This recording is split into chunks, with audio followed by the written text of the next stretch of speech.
हम मीनू झा उपस्थित छी एकटा गौरी के गीत लऽ कऽ। कोशिश करै छी अहाँ सबके नीक लागै।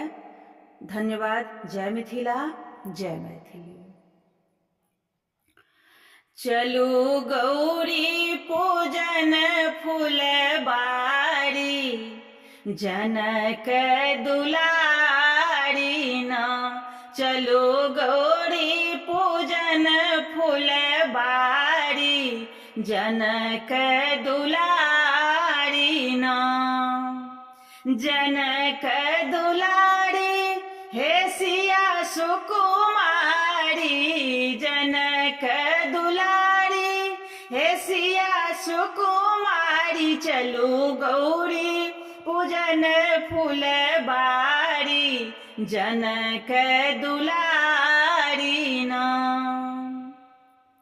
झट करियो श्रृंगार छथि सखी सब ठार, झट करियो श्रृंगार छथि सखी सब ठार। अहाँ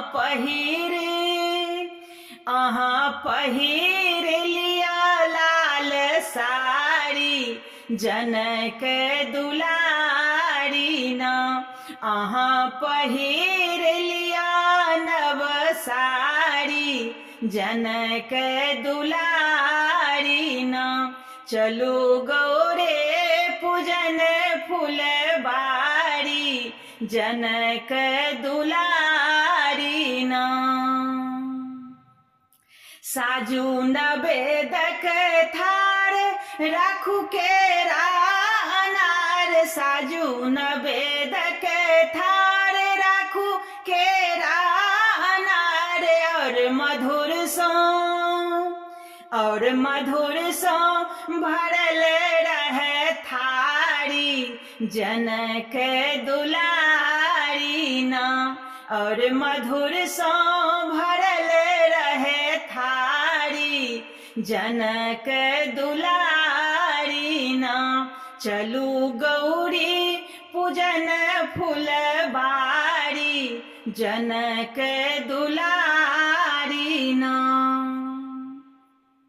धूप गुगुल कपूर ले बुलल का सिनूर, धूप गुगुल कपूर रखब ललका सिनूर।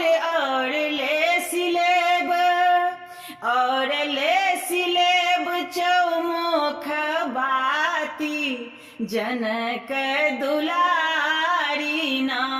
और ले सिलेब चौमुख बाती, जनक दुलारी ना।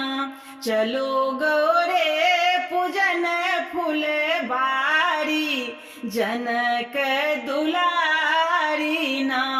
चलो गौरी पूजन फुलबारी, जनक दुलारी ना।